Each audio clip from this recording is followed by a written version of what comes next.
Not again. Thanks for tuning in and welcome back to the shop. Now that I've got the Fuso running again, I should check that I still have the Fuso running again.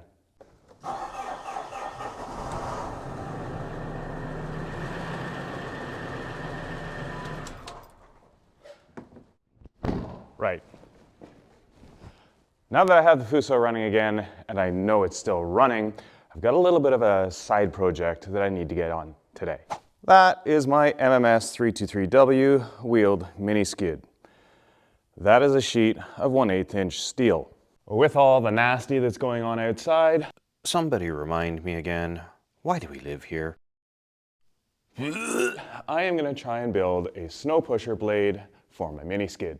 Because although it's good, this mini bucket does not hold a lot of snow. So here's the plan. This sheet of 4x8 steel is going to get cut into a 2 foot by 4 foot strip, a 2 foot by 4 foot strip that's going to get cut in half into two 24 inch by 24 inch squares.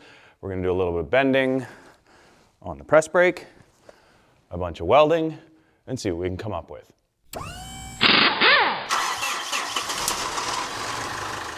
So to start with, I've taken the bucket off using the quick attach, mostly to get me a little bit more room, but at some point I will need to try fitting the new piece that I make. And I've dropped the sheet down flat on the floor so it's easier to make a cut.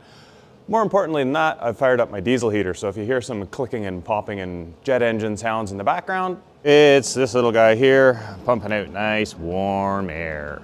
Well, first I'm gonna mark a 2 foot line here so that I can do my first offcut. I could cut this a couple of different ways. Quickest would probably be my plasma cutter, but normally I'd do that outside. And I don't want to do that outside today because, well, you saw outside today. So I'm gonna do the next cleanest cut, which actually probably be cleaner than the plasma cutter, and I'm just going to cut that with a zip disc.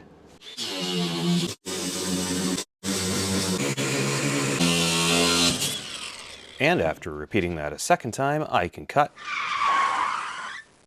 Just as I started to make that cut, I had a realization. I'm cutting this way. What's right there and what's right there? I think I'm going to reorient my cut.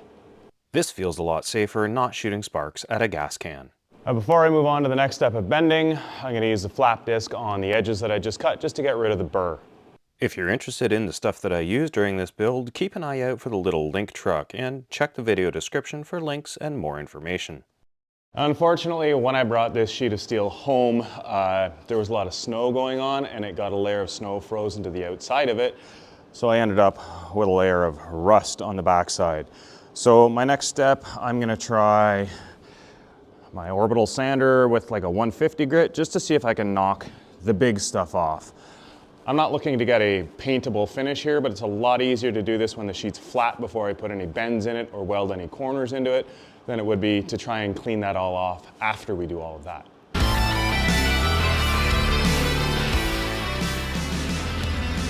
There's our 3 pieces all cleaned up, ready to go. That is the leftover, half of a sheet. So the two 24 inch squares are gonna end up being the sides of the snow pusher. And into the side, I'm gonna bend probably a 2 inch strip because that's about the minimum I can bend. I might be able to do 1 3/4, but about a 2 inch strip at a 90-degree angle, and that will become the structure to hold the material that becomes the ski that the whole system rides on.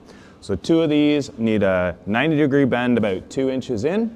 And then this one here is going to be the back, and it's going to have 2 bends in it to take it from a flat sheet to sort of a angled C shape.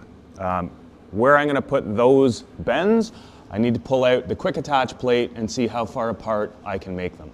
But first, let's bend the skis in. So this is my home built, it's a 30-ton air over hydraulic press brake. It's just made out of some I-beams, and then I've got a section of finger dies in here.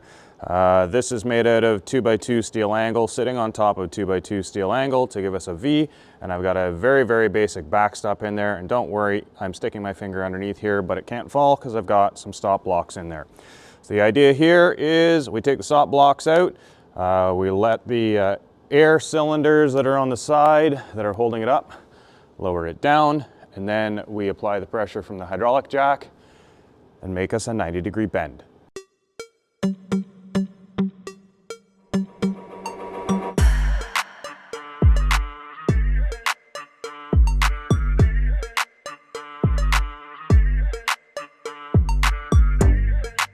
And there is our completed bend. Side plate, ski. And thinking about it now, I think I'm actually gonna put a similar bend in the top because that'll really stiffen it up and it'll save me from welding a piece of plate across the top.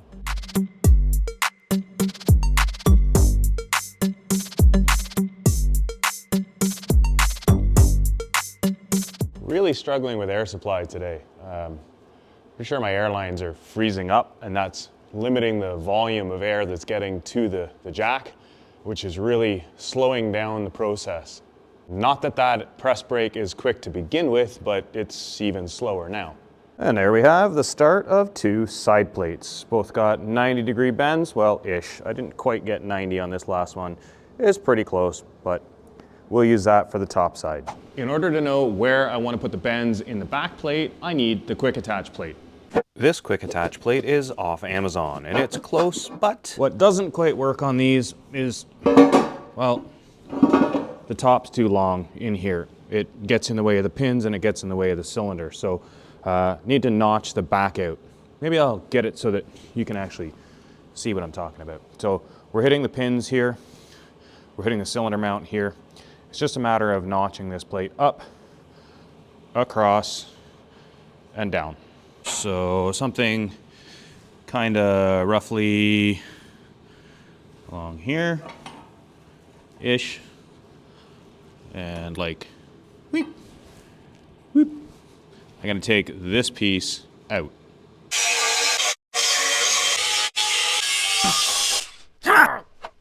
The other problem with these quick attach plates is that they're actually a little bit tall, so they have some slop up and down. So what I'm gonna do is take the piece that I just cut out, and then I stick it back in like that, and put a couple welds across top. That takes up a bunch of the slack, and then I'm gonna add some spacers down here to take up the rest of the slack. Why wouldn't I just find one that fits properly? Well, I probably could. I could probably make one, but these ones are cheap and they're easy to get on Amazon, and they really don't take that long to modify. Whew, I tell you, this helmet, miles ahead of what I was using before. And after a few more welds, it's time for a test fit.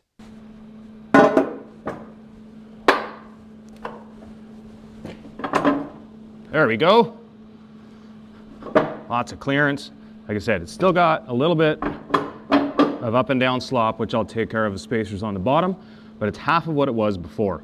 The quick attach plate is about 10 inches from bottom to top, so the center of my snow pusher needs to be at least 10 inches so that I can weld to the back of it.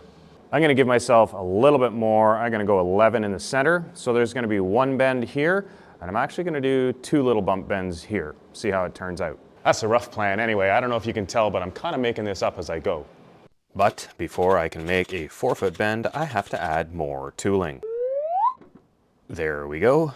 Now I can get the steel into position. I don't know how well this is gonna work because we're getting pretty low on air supply. I think there's ice forming in my airlines.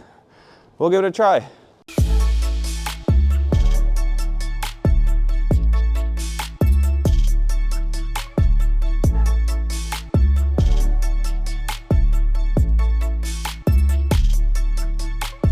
I think I'm pretty close to where I need it to be. Everything is just eyeballed at this point. I'm gonna take it out, get a bit of a measure on it. But as you can see, we're starting to get a C-shaped blade. Now, the question is, what's our distance across here and how does it match the side plates? It looks like we are just a hair over 22. And I think I was shooting for 21 if I check my side plate. And in here we're looking at, well, that one's not quite 90, but 21. So I need to shrink by just about an inch so that we can fit the same height here. Now I can actually shrink a little bit more because if I lose a little bit on the bottom, that's okay because I can put a reinforced cutting edge at the bottom. So I have two options. One, I can give it another little bit of a kick here, just to shrink that up a bit, or I can rebend whichever one is a little bit less bent. So I'll check those angles and see. So if I use this little gadget to take a look at the angles that I have here, I realize this isn't an angle finder, but I can see this angle here is slightly less than this angle here. So I've got a bit of a gap here. So if I'm going to rebend one of these, I want to rebend this one. But I can also kind of know that if I need to come down by 1 inch, I need to kind of be on this line, which means I would need to go to about there. My other option is to put a bend here, this being the top of the pusher, which would then have me take this point here and pivot it in to about there, which will actually help the snow, I think, roll around instead of coming over the top. So I think I'm going to add another bend here. I think our bending is done. We are not perfect, but pretty much 21 there. I can squeeze the last little bit by hand, pop it into the side. Let's see how it fits into the sides. Now, if you've been having a hard time visualizing what a snow pusher is, well, it's basically a big shovel with sides on it. So here is the shovel, and it's sitting in the first side. Now, if you have a snow pusher and you're looking at this and saying you've got the sides on backwards, because I have the walls curving in, I'm doing that on purpose. I hope it doesn't make a big difference for pushing snow around, but this is 48 inches wide, and so is the inside of my trailer. So I don't want anything sticking out past the edge of this, so I can put this in my trailer if I need to. Now I'm gonna tack the one side just with a couple tacks to hold it in place. And you'll notice that I've got a gap in behind, and that's because I'm gonna be using some 2x2 box tube over there to make a frame that comes across the back of this that secures to the plate, because I don't think 1/8 inch steel on its own is going to be strong enough.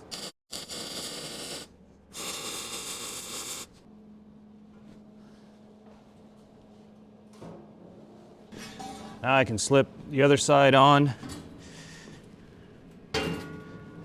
get it lined up, get some weight against the back of it. I need my little 2-inch spacer. And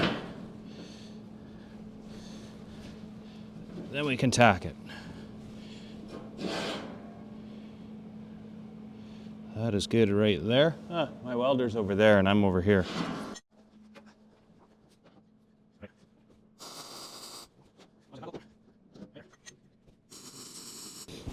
That's hot when your finger's on the other side of it. All right. Before I weld up at the top here, I'm going to check for square on the sides. I don't want a plow that's like this. So we're going to go from the outside edge to the center. We're 30 1/16.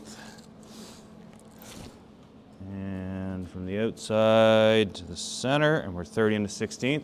Wow, that never happens. So now I'm going to put a stitch up in here, a stitch up in there, and then that should start giving it a little bit of stiffness this way. I'll do a quick check on the bottom, but really there's nothing I can shift at the bottom, so then I'll just put a couple stitches down at the bottom as well. For the most part, all the areas that I'm welding now are just short stitch welds to hold things together. Once I have everything in place, lined up and square, then I'll start adding more welds and checking that nothing shifts with the heat. I just realized I completely forgot to film what I just welded, but Just welded up the corners where the blade meets the side. That's pretty tight to get the welder in there, but it's done.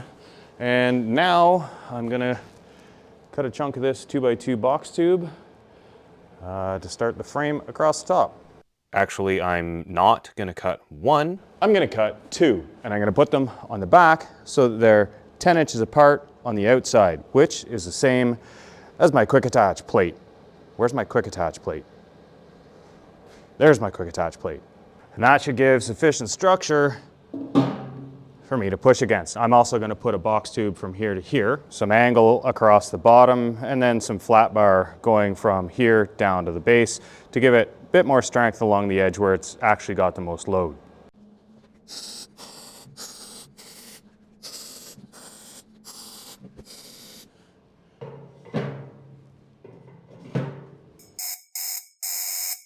I got just enough tacks on this thing to hold it together. Let's roll it up to the front of the mini skid and see what it looks like.